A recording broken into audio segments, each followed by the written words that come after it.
근데 얘기하다 보면은 제가 답을 못 줄 때가 많아요. 섣불리 내가 괜히 이런 얘기를 했다가 저도 목회하면서 그런 게 좀 쉽진 않은 것 같아요. 일단 첫 번째로 저희가 이제 복음 전하는 삶을 살고 싶잖아요. 모두가 크리스천들은. 그게 저희의 목적이고. 근데 불신자들을 요즘에 전도하기가 참 어려운 것 같아요. 어려워요. 네. 근데 그 중에 이유 중에 하나가 그 교회에 대한 인식이 조금 많이 부정적이죠. 안 좋고 맞아요. 부정적이니까요. 그래서 이렇게 설득이 안 되니까요. 그게 너무 어렵더라고요. 그래서 보통 이렇게 전도를 하려고 하거나 네네. 하나님 얘기를 하거나 교회 얘기를 하면은 제일 많이 듣는 얘기 중에 하나가 근데 교회 다니는 사람들이 왜 그렇게 살아? 교회 다니는 사람들이 왜 그래? 교회 다닌다면서 왜 그렇게 행동해? 이런 식의 질문이 되게 많이 들어오거든요. 그렇죠. 많이 드는 질문이에요. 그러면은 할 말이 없어요. 할 말이 없고 기껏해야 한다는 얘기가 원래 교회는 죄인들이 모이는 곳이야. 완벽한 사람들이 아니고 죄인들이 모이는 곳이고 하나님이 필요하니까 오는 거야 라고 이제 얘기를 하는데 사실 그게 믿는 사람들끼리는 통용되는 말일 수 있겠는데 이게 불신자들한테 그렇게 설득력이 되지는 않는 것 같더라고요. 그래서 목사님 혹시 그런 답변 말고 좀 다른 좀 방법이 있을까? 그게 사실은 사실이잖아요. 그죠? 사실은 사실이죠. 사실은 사실인데 네. 저도 한번 그 부분 생각해 본 적이 있는데 예. 제가 한국에서 이제 사역할 때 예. 신방을 이제 병원에 갔어요. 근데 네. 정말 큰 병원이었어요. 예. 병원 안에 제과점, 은행, 뭐 꽃집, 선물 가게 정말 없는 게 없더라고요. 야, 이건 병원이 아니라 무슨 백화점 같은 느낌이 들더라고요. 로비도 어마어마하게 화려하고 크고. 네. 근데 병원이 왜 이렇게 커야 될까 그 생각을 해보니까 환자가 많은 거죠. 환자가 많다는 말은 그 병원이 소문이 났을 거예요. 이 병원에 가면 몸에 어떤 문제가 해결된다는 믿음, 기대가 있으니까 사람들이 모이겠죠. 그러니까 사람들이 모이다 보니까 더 많은 사람들이 잘 치료받을 수 있게 병원이 커지게 되는 거고 결국 거기에는 사람들의 어떤 신뢰나 믿음이 있다. 이 병원 가면은 병원에서 좀 나을 수 있을 것 같다. 이런 기대가 있으니까 사람들이 몰리고 더 많아지고 제가 갔을 때는 이건 병원이 아니라 무슨 백화점 같다라는 생각이 들었단 말이죠. 네네네. 아까 이거 질문하신 거에 생각을 해보면은 네. 교회 다니는 사람이 왜 그래?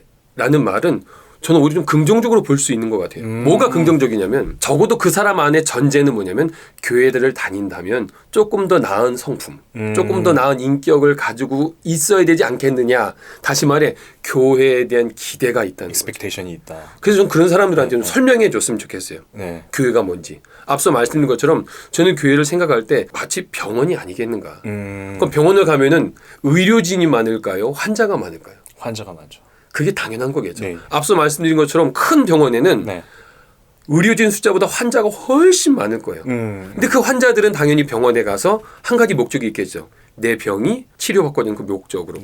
그런 의미로 볼 때 교회를 만약에 병원으로 좀 이해해 본다면 교회 안에서 회복되고 교회 안에서 치유받고 교회 안에서 새로운 어떤 삶에 대한 갈망이 있는 사람들이 모여 있는 게 교회라고 생각해 본다면 교회 안에 모인 사람들이 온전하지 못한 모습에 대한 조금의 좀 이해 가능성이 좀 있지 않을까라는 생각이 들고 나아가 교회라는 장소가 완벽한 사람들이 모인 곳이 아니라 예수님을 주인으로 고백하는 예수님을 닮아가고자 하는 사람들이 모인 곳으로 이해할 때 교회 안에 그런 사람들이 있는 것은 사실 이상한 것이 아니다라는 생각이 좀 들어요.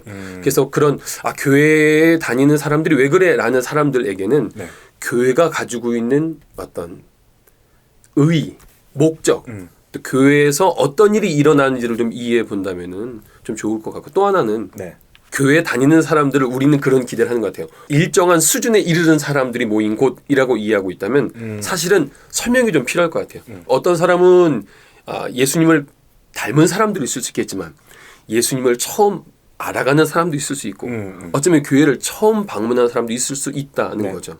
성경에 보면 예수님이 계신 곳엔 무리가 옹위하였다 이런 표현이 나요. 무리가 옹위하였다는 말은 밀쳐서 넘어질 정도로 모이는 게 옹위하는 건데 아마 형제님 기억하시겠지만 예수님이 그러니까 예수님이 계시는 곳에 사람들이 모였을 때 그 모습들을 보면 그 중에는 예수님의 제자도 있었고요. 그 중에는 예수님을 시기하고 뭔가 예수님이 실수하기만을 기다렸던 사람도 있고요. 혹은 예수님이 무슨 기적을 베푸나 그 궁금함 때문에 호기심 때문에 모인 사람도 있다는 거죠. 네. 그러니까 모인 사람은 많이 있지만 그 안에는 다양한 스펙트럼이 있는 거죠. 그게 이상한 게 아니라 네. 각자의 목적에 따라서 찾아오게 되니 거기에 모인 사람들의 구성원들의 상태가 다양할 수 있다는 거죠. 그러니까 어쩌면 교회라는 것도 예.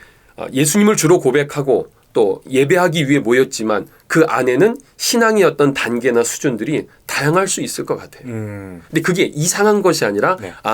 하나의 예수님을 닮아가기 위한 그 목표를 가지고 점점점 변화되는 과정 중에 있는 사람이지 완결된 상태, 어떤 완결된 단계의 사람들 많이 모인 곳이 아니라는 것 같아요. 오히려 이 설명이 더 중요한 것은 그럼 교회를 다니는 사람들은 완벽한 사람만 다녀야 되겠네라는 말로 바꿔볼 수 있겠지만 그렇지 않은 것이죠. 네네. 신앙이 가장 낮은 사람, 어쩌면 세상에서 인정받지 못하고 혹은 어렵고 네. 소망 없는 사람들도 교회에 나올 수 있는 이유가 바로 이러한 사람들이 모인 곳이 다양한 사람들이 모인 곳이 교회라는 정확한 이해를 가질 때 교회 다닌 사람들이 다 똑같은 사람은 아니겠구나 라는 그런 어떤 생각들, 가능성들 그걸 우리가 좀 이해해 볼 수 있을 것 같아요. 사실은 이 불신자들이 이런 얘기를 들었을 때 그거를 납득시키기가 사실 어려운 거거든요. 맞아요. 그러면 일단 뭐 거부하는 마인드로 일단은 다가오니까 논리적으로 뭔가 이들을 설득하기는 어렵고 어쩌면 불신자들에게 있어서 네. 교회가 어떤 본이 되지 못하는 모습들에 대해서 부정적 마음이 있다면 네. 교회라는 곳에 누구나 와야 된다면 네. 이 문턱은 낮아져야 된다고 생각해요. 오히려 불신자일수록 예. 당신도 교회에 나올 수 있는 이유는 술을 먹어도 올 수 있어요. 담배를 펴도 올 수 있어요. 죄를 지어도 올 수 있어요. 왜요? 이곳에 오면은 그런 사람들이 와서 예수님 닮아가는 것이 되는 곳입니다. 그러니까 오히려 그런 말을 하는 사람들에게는 네. 그래서 누구나 올 수 있고 누구에게나 열려 있는 장소라는 것들을 또 표현하면 오케이. 오히려 역발상으로 네네네. 교회에 초청할 수 있는 좋은 어떤 대화의 물꼬를 만들 수도 있을 것 같아요. 그렇죠. 네. 근데 제가 갑자기 지금 즉흥적으로 또 떠오르는 네네. 질문이 갑자기 있는데 질문 살인 많아서 그렇게 해서 예를 들어서 교회를 왔어요. 왜냐면 그래 나 같은 사람도 갈 수 있는 곳이야 해서 왔는데 건강하지 못한 모습인 건 아는데 교회에 이미 있던 구성원들이 그런 사람들을 배척하는 맞아요. 경우가 생길 수 있잖아요. 맞아요. 참 그죠, 어렵죠. 예. 저도 목회하면서 그런 게 좀 쉽진 않은 것 같아요. 어. 근데 그건 역시 좀 예. 과정으로 보면 좋을 것 같아요. 예. 근데 중요한 건 이거 같아요. 만약에 처음에 누군가 교회에 출석을 하게 되면 네. 결국 몇몇의 사람들은 새로운 분들을 계속 케어해주는 일들은 필요한 것 같아요. 끊임없이. 그래서 어떤 목사님 그런 말씀하셨어요. 네. 처음 초신자가 교회에 와서 네. 6명과의 친밀한 관계가 형성되면 공동체를 떠나지 않는다는 얘기가 있어요. 결국 그 관계성이 교회에 그냥 몸이 한번 왔다 갔다 이 차원의 문제가 아니라 네. 교회에 와서 사람들과의 관계성이 연결될 때까지는 함께 돕고 함께 교제하고 마치 어린아이가 자라나서 어른의 역할을 할 수 없는 것처럼 결국 신앙에는 단계와 과정이 있으니까 그럴 때까지는 잘 이렇게 뿌리 내릴 수 있도록 도와주는 일들이 꼭 필요한 것 같아요. 보통은 저희가 이제 교회 오면은 새가족반, 혹시 새가족 환영팀 뭐 이런 맞아요. 게 어느 교회마다 다 있긴 하잖아요. 다 있어요. 네. 근데 보통은 제가 봤을 때는 제가 알기로는 뭐 4주 뭐 한두 달 프로그램이 끝나고 이제부터는 그냥 이제 평신도로 자립해라. 입양이 되는데 맞아요. 그런 목사님이 말씀하시는 거는 새가족 교육이 끝나고 나서도 네. 지속적인 어떠한 관심과 제도가 필요하다라고 말씀하시는 맞습니다. 결국 이제 우리는 그 진실한 공동체 뭐 이런 표현을 쓰는데 결국 아이가 태어난 다음에 결국 아이도 먹을 수 있고 소화할 수 있지만 아이를 끊임없이 이렇게 보살펴주는 어머니 혹은 그 공동체가 필요한 것처럼 신앙이 처음 시작한 사람도 그런 과정이 반드시 있어야 된다. 그래서 처음엔 젖을 먹다가 부드러운 이유식을 먹다가 이제 뭔가 씹어서 삼킬 수 있는 것을 먹을 때까지는 함께 돕고 함께 관심 갖고 하는 일들이 전 반드시 필요한 거예요. 동의합니다. 네, 맞습니다. 근데 문제는 그럴 때까지 그만큼 사랑하고 관심을 갖는 사람들의 준비가 사실 이제 우리에게 필요한 것 같아요. 그렇죠. 우리에게 필요한 거죠. 그 부분이 이제 우리 가운데 새로운 사람 불신자를 맞아줄 수 있는 준비가 사실 그런 부분이 필요한 거예요. 맞습니다.